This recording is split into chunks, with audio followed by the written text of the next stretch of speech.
بسم اللہ الرحمن الرحیم۔ آج جو سوا پارہ پڑھا گیا ہے اس میں پوری سورہ انفال اور سورہ توبہ کا تقریباً حصہ تلاوت کیا گیا۔ اس سوا پارے میں خلاصے کے طور پہ 7 باتیں اہم ہیں۔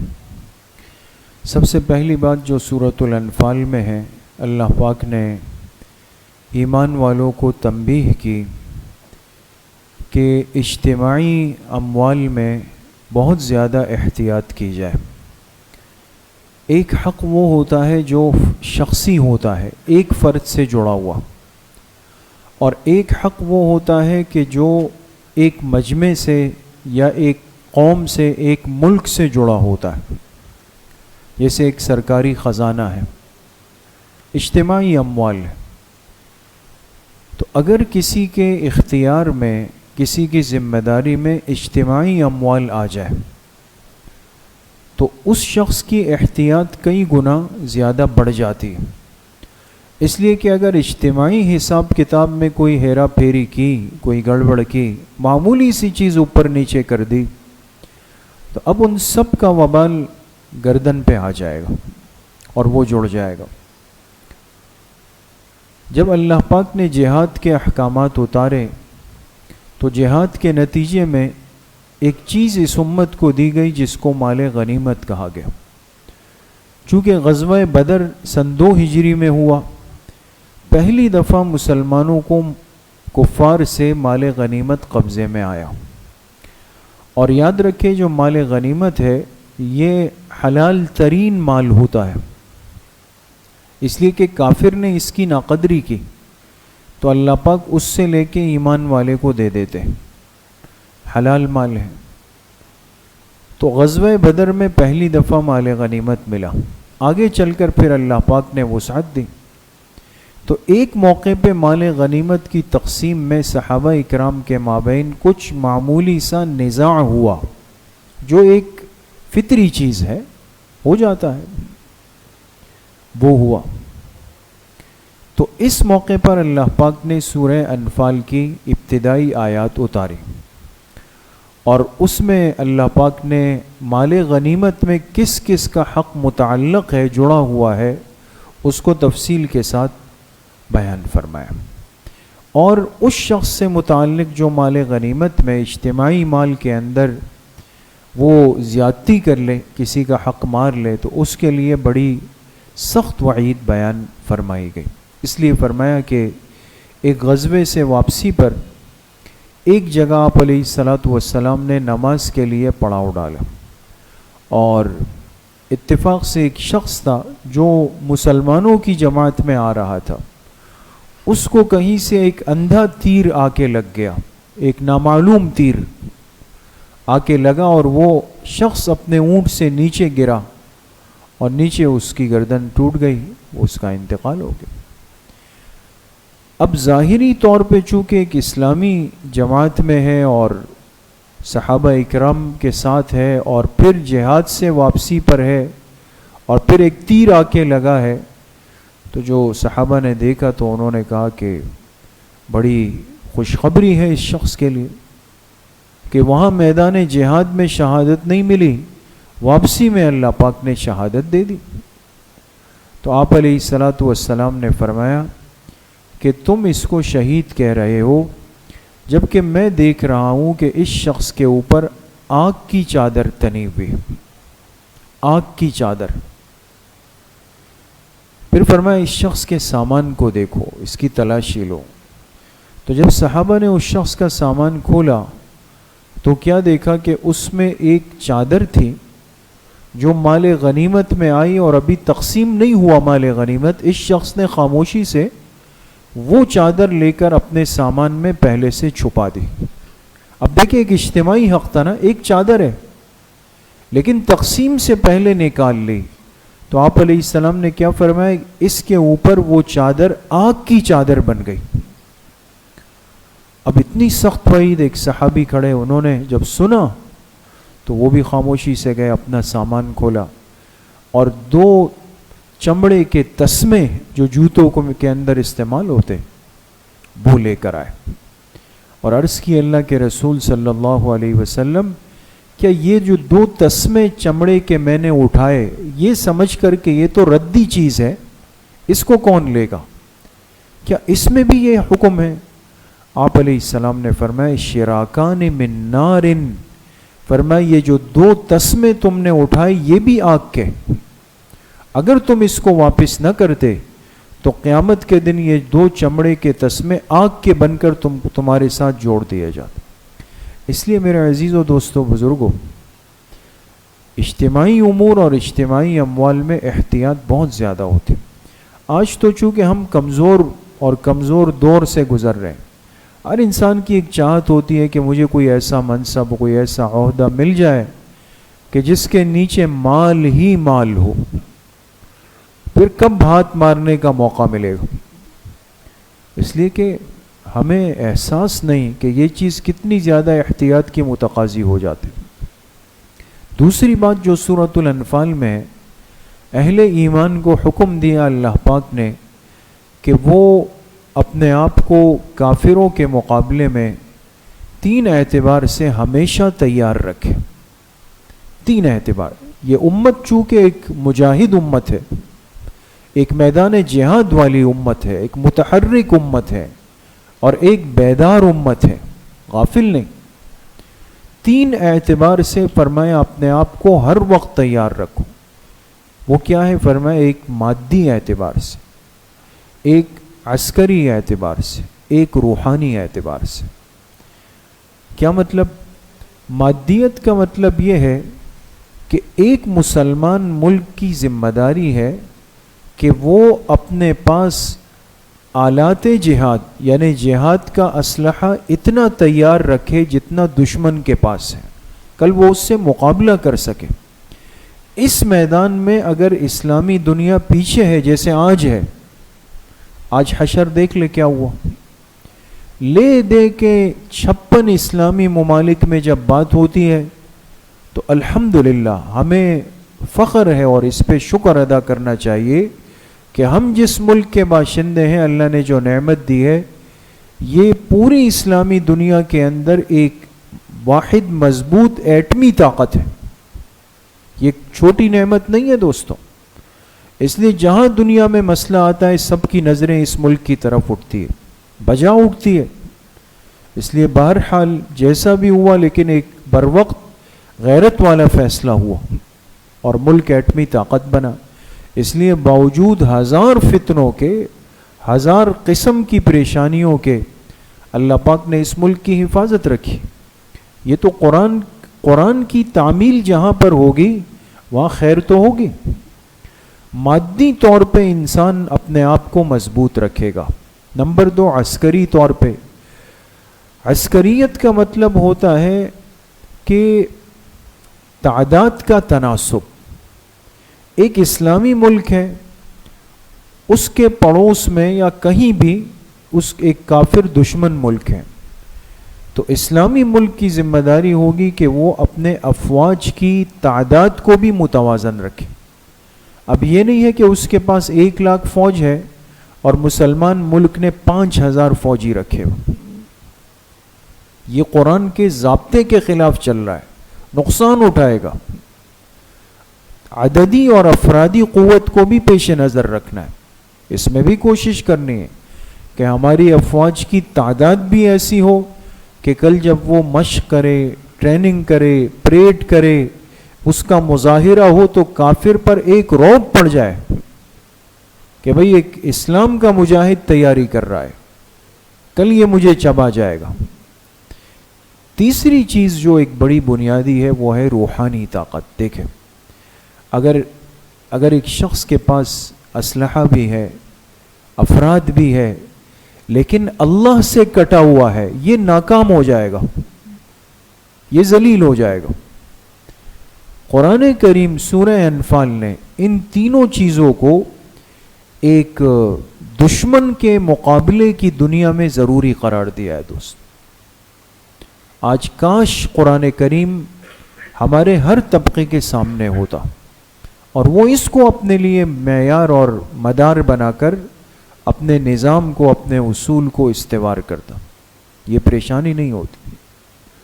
تیسری بات جو سورہ انفال میں ہے، تذکرہ ہے اس امت کے ایک جلیل القدر صحابی خلیفہ دوم حضرت عمر ابن خطاب رضی اللہ تعالی عنہ کے موافقات کا۔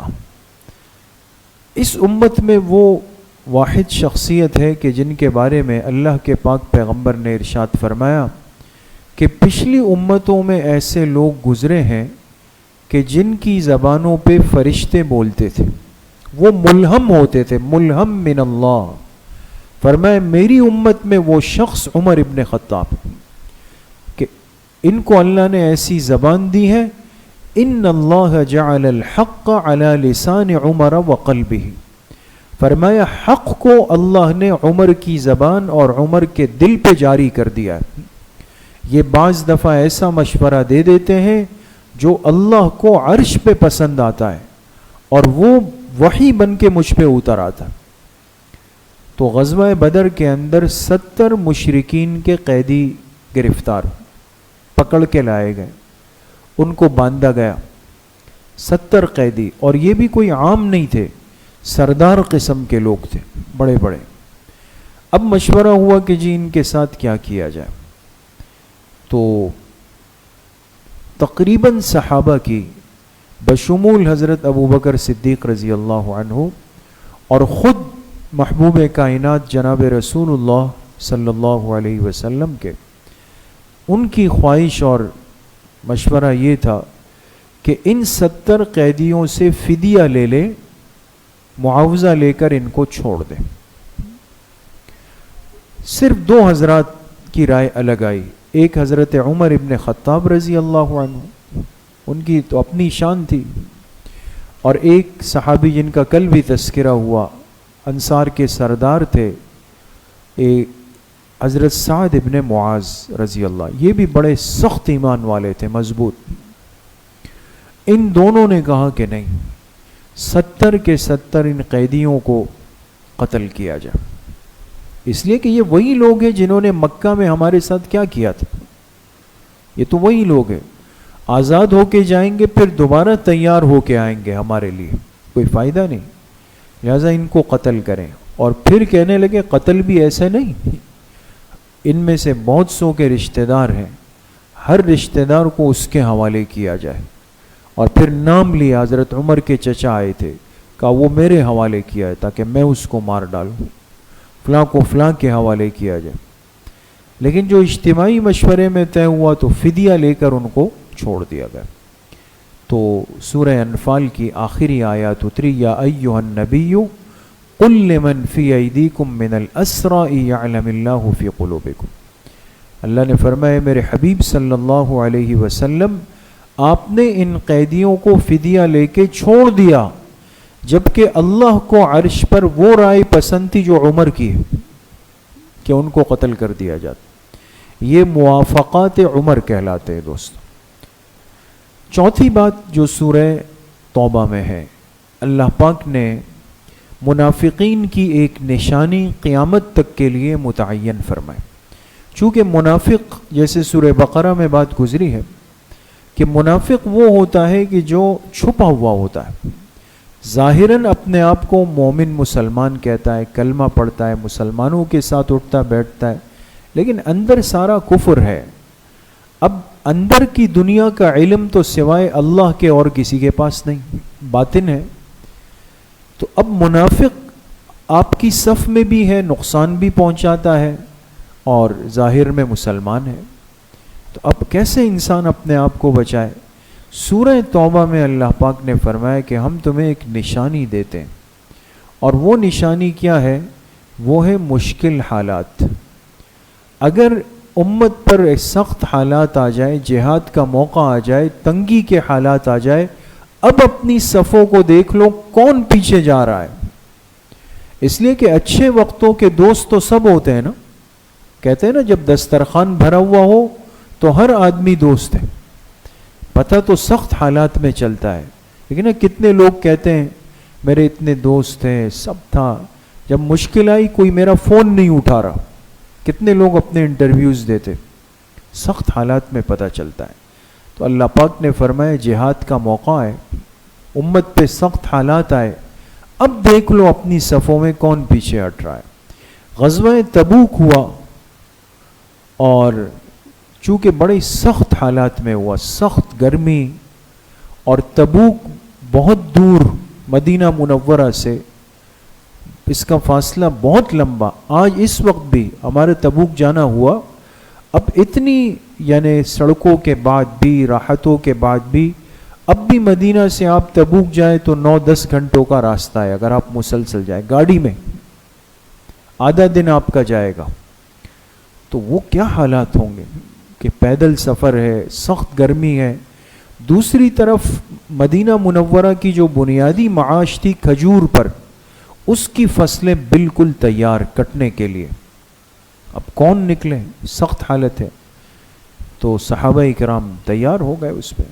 اب جو منافقین تھے وہ ایک ایک کر کے کھسکنے لگ گئے, یہ میرا یہ مسئلہ ہے, گھر کا مسئلہ ہے, بیوی کا مسئلہ ہے, بچوں کا مسئلہ ہے. آپ علیہ الصلاۃ والسلام نے سب کو اب سمجھ تو گئے آپ کہ یہ وہی ہے, لیکن آپ نے کیا کی, ان کو اجازت دی. اللہ پاک نے فرمایا یہ غزوہ تبوک جس کو جیش العسرہ, سخت تنگی والا معرکہ, سختی والا, فرمایا یہ ان منافقین کی پہچان کرانے کے لیے کہ یہ پیچھے ہٹ جائیں گے. پانچویں بات جو آج کے خلاصے میں ہے, اللہ پاک نے تذکرہ فرمایا اس عظیم ہستی کا کہ جن کی صحابیت کو اللہ پاک نے خود قرآن کریم میں اپنے الفاظ میں ذکر کیا کہ وہ صحابی ہے. کیا فرمایا کہ لا تحزن ان اللہ معنا اذ قال لصاحبہ, یاد کرو اس وقت کو جب میرے پیغمبر نے اپنے ساتھی سے کہا کہ غم مت کرنا, ان اللہ معنا, بے شک اللہ ہمارے ساتھ ہے. یہ کون تھے؟ حضرت ابو بکر صدیق. اذ ہما فی الغار, یاد کرو جب دونوں غار کے اندر داخل ہو گئے. تو رفیق غار, رفیق سفر, رفیق دنیا اور رفیق مزار, اور جن کے لیے اللہ کے پاک پیغمبر نے فرمایا ساری دنیا کے احسانات کا بدلہ چکایا سوائے ابو بکر کے, کہ ان کے احسانات کا بدلہ دنیا میں نہیں دیا, اللہ ان کو آخرت میں دیں گے. اور فرمایا قیامت کے دن سب سے پہلے جب محشر قائم ہوگا تو میں اس زمین میں سب سے پہلے اٹھنے والوں میں ہوں گا, اور پھر میرے ساتھ ابو بکر اٹھیں گے, اور میرے سیدھے ہاتھ میں ان کا ہاتھ دیا جائے گا اور الٹے ہاتھ میں عمر کا ہاتھ دیا جائے گا. تو ان کا تذکرہ اللہ پاک نے سورہ توبہ میں فرمایا. چھٹی بات, اللہ پاک نے صدقات کے مصارف ذکر فرمائے.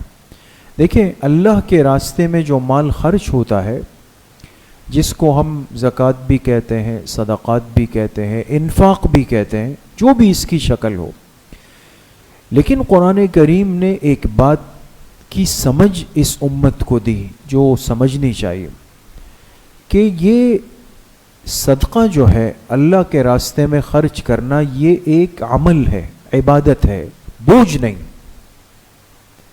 بوجھ انسان سر سے اتارتا ہے. جیسے مثال کے طور پہ کوئی بھاری چیز انسان لا رہا ہے, گھر تک لانی ہے. آپ خود بتائیں جب ہم گھر کے دروازے تک بڑی مشکل سے آتے ہیں, پھر اس کا کیا کرتے ہیں, وہ پھینک دیا, بھائی سنبھالو, اس لیے کہ تھکا دیا ہے. یہ بوجھ ہے.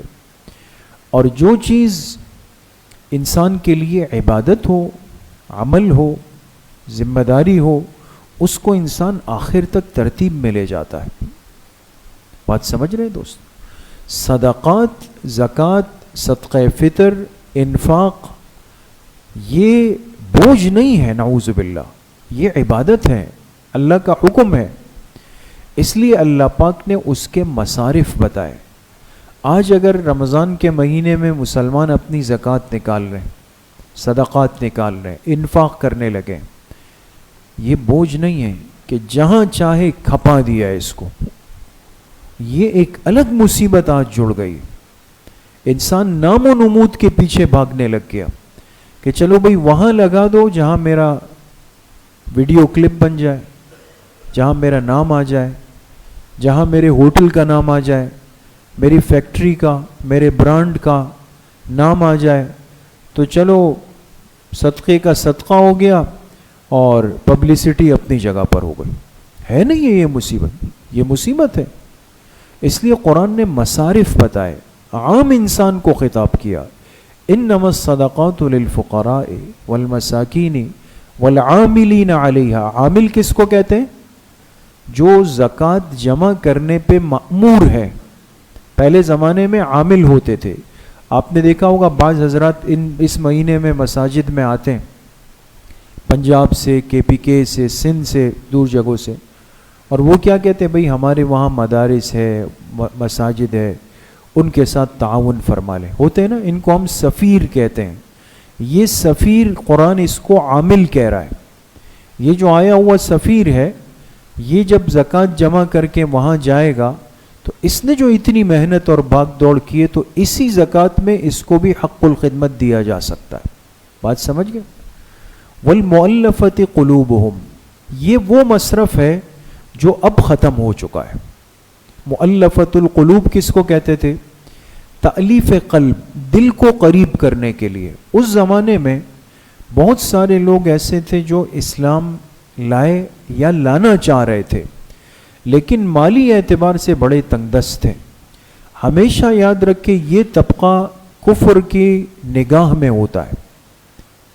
نگاہ میں وہ جب دیکھتے ہیں نا یہ مالی طور پہ کمزور ہے، اس کو راشن دینا شروع کر دیں گے، اس کے بچوں کی فیس بھرنا شروع کر دیں گے، اس کو جاب پہ لگا دیں گے، ایک 4-8 مہینے اس کو دانہ ڈالیں گے، پھر اس کو نعوذ باللہ عیسائیت کی تبلیغ ہوگی، اس کو قادیانیت کی تبلیغ ہوگی. بات سمجھ گئے؟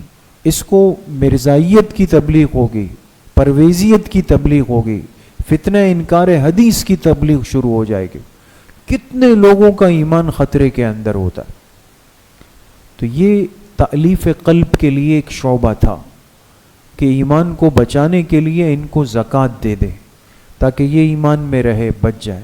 لیکن جب وقت گزرا، لوگ مضبوط ہوئے، فراوانی ہو گئی، تو پھر اس شعبے کے احکامات وہ منسوخ کر دیے گئے. اب ظاہر سی بات ہے کہ اس مقصد سے کوئی کسی کو زکوٰۃ نہیں دے کہ بس صرف اس کا ایمان بچ جائے. ہاں، اس کے لیے دوسرے مصارف ہمارے پاس ہیں. نفلی صدقہ ہے، انسان اس میں سے دیتا رہے. احساناً، تعاوناً، عطیتاً، ہبتاً، تحفتاً، یہ ساری صورتیں ہیں، وہ اس میں سے انسان کرے. وفر رقاب، گردنوں کے چھڑانے میں کیا مطلب؟ کوئی قیدی مظلوم بیچارہ بند ہے، بے قصور ہے، اس کو آزاد کر سکتے ہیں اور اس کے لیے کوئی ضمانت چاہیے، آپ جا کے دے دیں. وفی سبیل اللہ، اللہ کے راستے میں. اللہ کے راستے کے 3 مصداق لکھیں، ایک مجاہد ہے، ایک طالب علم ہے، ایک حاجی ہے. اگر ایک مجاہد ہے، اس کے پاس اسباب نہیں، اس کی زکوٰۃ سے مدد کر لیں. طالب علم کی زکوٰۃ سے مدد کر لیں. حاجی ہے، پریشان ہو گیا، راستے میں سامان گم ہو گیا، اس کی زکوٰۃ سے مدد کر سکتے ہیں. بات سمجھ گئے دوستوں؟ تو یہ مصارف زکوٰۃ اللہ پاک نے قرآن کریم میں ذکر کیے کہ ایمان والے اپنی اس ذمہ داری کو بھی پورا کریں، خود صحیح مصرف ڈھونڈیں، اس تک زکوٰۃ صدقات پہنچائے اور اللہ کا شکر ادا کریں. 7ویں اور آخری بات، اس کا تعلق بھی موافقات عمر سے ہے، حضرت عمر رضی اللہ عنہ کے موافقات سے. منافقین کے سردار تھے، کوئی نام بتا سکتا ہے؟ عبداللہ ابن ابی، یہ رئیس المنافقین ہے. اور اس شخص نے اللہ کے پیغمبر علیہ السلام کو بہت ستایا، بہت تکلیفیں دی. اور ان کے بیٹے تھے، بیٹے جو تھے وہ بڑے مخلص صحابی، پکے صحابی تھے وہ. اچھا، عبداللہ ابن ابی کا انتقال ہو گیا مدینہ منورہ میں. اس کا نفاق سب پر واضح ہو چکا تھا، لیکن چونکہ واضح طور پہ اس نے کفر نہیں کیا، کلمہ کفر نہیں کہا، آخر تک مسلمانوں کے ساتھ رہتا تھا. جب اس کا انتقال ہوا، جنازہ تیار ہوئی، تو بیٹے، اولاد تو اولاد ہے، بہرحال ماں باپ کا ایک صدمہ تو تھا. تو ان کے بیٹے اللہ کے پیغمبر علیہ السلام کی خدمت میں آئے، آپ سے عرض کی اور کہا کہ مجھے پتہ ہے کہ میرے والد نے آپ کو بہت ستایا ہے، سب کچھ ہے، مجھے علم میں ہے، لیکن میں چاہتا ہوں کہ آپ آ کر ان کی نماز جنازہ پڑھا دیں، شاید اس کی برکت سے اللہ ان کے ساتھ کچھ نرمی کا معاملہ کر دے۔ دیکھیں بات بھی واضح کی کہ صرف یہ مقصد ہے۔ آپ علیہ الصلوۃ والسلام تیار ہو گئے۔ اب بات سنیں دوستو، سمجھیں آپ کی تیاری کی وجہ کیا ہوئی۔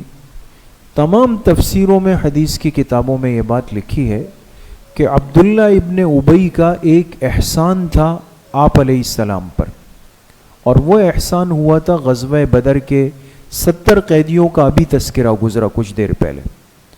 یہ جو 70 قیدی آئے، ان 70 قیدیوں میں آپ علیہ السلام کے سگے چچا تھے حضرت عباس رضی اللہ عنہ۔ یہ اس وقت تک مسلمان نہیں ہوئے تھے، بعد میں مسلمان ہو گئے۔ تو جب یہ قیدی آئے، ایک رات کا وقت ہوا، آپ نے فرمایا ان کے ہاتھ کھول دو۔ اب سب کے کپڑے مٹی میں اٹے ہوئے تھے، بالکل بھرے ہوئے تھے۔ تو آپ نے فرمایا بھئی ہر ساتھی ایک ایک کو لباس پہنا دے تاکہ صاف ستھرے ہو جائیں۔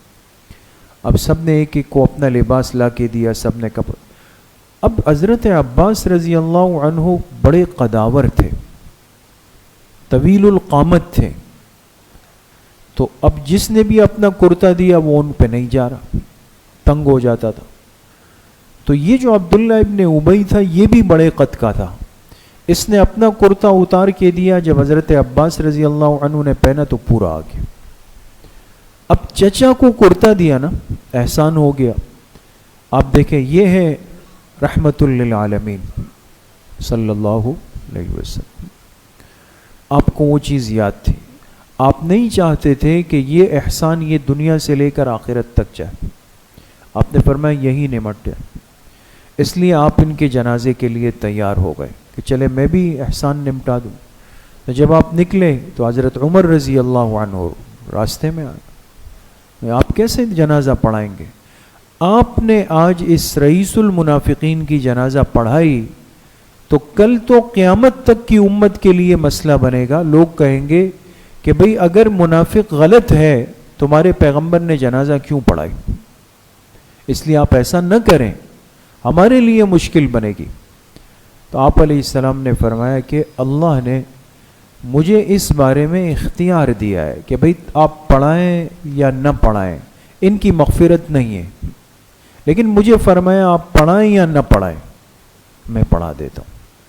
تو آپ علیہ الصلوۃ والسلام آئے اور آپ نے عبداللہ ابن ابی کے لیے اپنی چادر بھیجی تاکہ وہ کرتے کا بدلہ ہو جائے، اور پھر اس کی نماز جنازہ بھی پڑھائی۔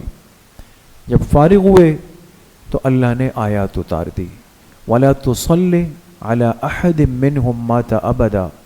اے میرے حبیب صلی اللہ علیہ وسلم، آج کے بعد آپ ان منافقین میں سے کسی کی نماز جنازہ نہیں پڑھائیں گے، اور روک لگ گئی۔